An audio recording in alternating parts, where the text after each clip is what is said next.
He has served as one of the most vocally conservative members of the U.S. Senate. He has served as president of one of the most widely recognized conservative policy groups in the nation's capital, the Heritage Foundation.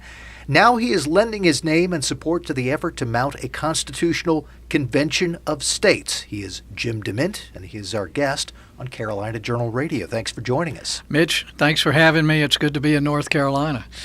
Why was this an issue that you thought was worthy of your attention and support, the Convention of States? That's an easy question to answer. I was in the House and the Senate for 14 years, worked at Heritage. A lot of this was to try to restrain the growth of the federal government, to try to restrain spending, balance the budget.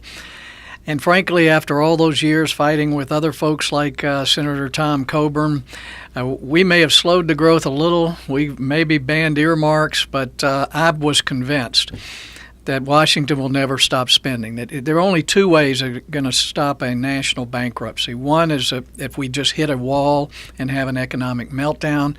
The other, if the states exercise their right to call an amendments convention to restrain the federal government.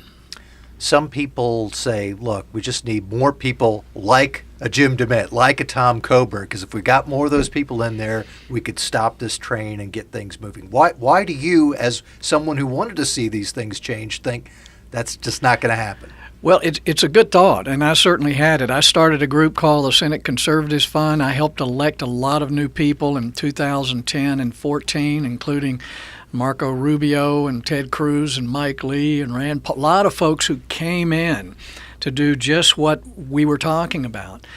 But the system just is bigger than any one individual or groups of senators or House members, and frankly, we're worse off now than we were when I came to Congress in 1999. So we're losing ground on spending. We've got $20 trillion in debt and a projection of over 30 in not too many years. There's no plan to ever balance the budget. So what we need to do is recognize that Washington will not, and it's no longer even possible that it can fix itself, no matter who's elected. Some people have probably heard of the Convention of States and aren't really familiar with how it would work. Tell us what you like about this concept. Well, first of all, I had a lot of misinformation like a lot of Americans, and whenever I heard of this, people were talking about a constitutional convention, which sounded like a free-for-all to rewrite our Constitution. I didn't like that idea at all. I knew Washington wasn't following the Constitution anyway, so I wasn't sure we had that much to lose. But once I really understood Article 5, and it's right there, it's clear, it's probably the most clear legislative language I've read, that the founders gave us two ways to amend the Constitution. One is for Congress to propose amendments and then 38 states ratify it. The other is for states to call a convention to propose amendments that 38 states ratify. Frankly, when people say we could have a runaway convention, I say, listen, we've already got a runaway Congress, we've got runaway courts, we've got the rights of states and people who've been run all over. What do we have to lose? I don't see any way that you could have a runaway convention under Article 5. We are speaking with Senator Jim DeMint, the former U.S. Senator from South Carolina, also the former president of the Conservative Heritage Foundation, now one of the leading supporters of the Convention of States. Anytime that we have talked on this program about the Convention of States, we always hear from some people, even some conservatives who are very concerned, who think that there will be some sort of runaway event, or that the people who are behind this are trying to do something other than getting an amendment that would deal with spending. What sort of assurances do you give to people who hear you say Convention of States and say, wait a minute, it sounds a little screwy to me? Well, George Soros and the people on the left do not want a convention of the states. They've been working for decades to centralize power in Washington. There's no group of people that want to do this for a special interest. In fact, I think states like California, Illinois, New York, very liberal states, once they understand this, they're going to like it just as well as those of us in South and North Carolina, because it's not an effort to try to tell people how to live or what to do. It's to determine where things are decided. Who decides how you're going to live? And if California wants a socialized healthcare system, that's fine. South Carolina hopefully can have a free market healthcare system.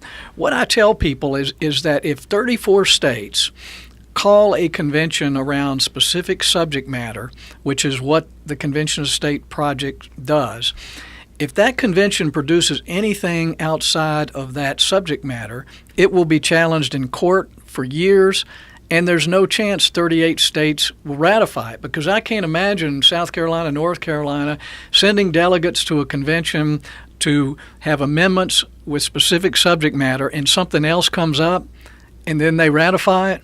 I just don't think so.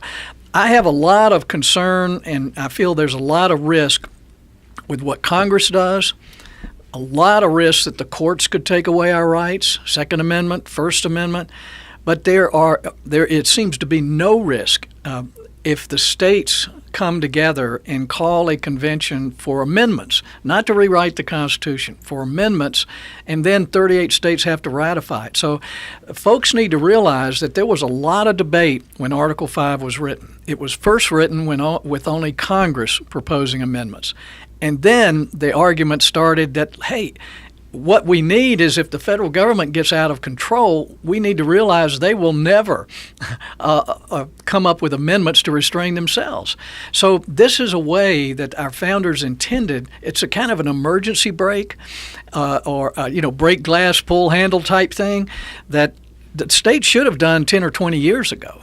And we need to get at this very quickly, because I'm not sure our country has 4 or 5 years of continued spending before we hit some kind of wall. So that's why I'm in North Carolina right now talking with legislators. The Senate here has already passed it. If the House could pass it this year, it would give us a lot of momentum. 12 states have already passed the Convention of the States project, 3 subject matter amendment area, to call for convention. If North Carolina added their name this year, it would be a huge boost. You didn't use the word, but you certainly expressed the concept, and that is the idea of federalism, making sure that a lot of this discussion points and decision-making returns to the states, which the founders thought they were going to be the driving force behind policy anyway. Yeah. Does that help sell people on this, that this is about federalism? It should, but when I mention federalism, a lot of people they think I'm talking about more federal government. But if we should just have one amendment that said we were serious the first time. That's all we need. The reason we have to do this is the federal government is ignoring the 10th Amendment. They're ignoring the rights of states. They've used the Commerce Clause to basically give the federal government access to every area of our lives. So what we have to do is come back and provide clarification to the federal government, because right now there are no structural constraints on what the federal government can spend. They don't have to balance their budget. There's no limit to taxation or spending. There's no limit to unfunded mandates on the states. And there's no limit to terms. Terms in office, which I honestly believe could be the most important thing that comes out of this, is I've just seen what time in Washington does to good people. And very few are still fighting after 10 years, very few.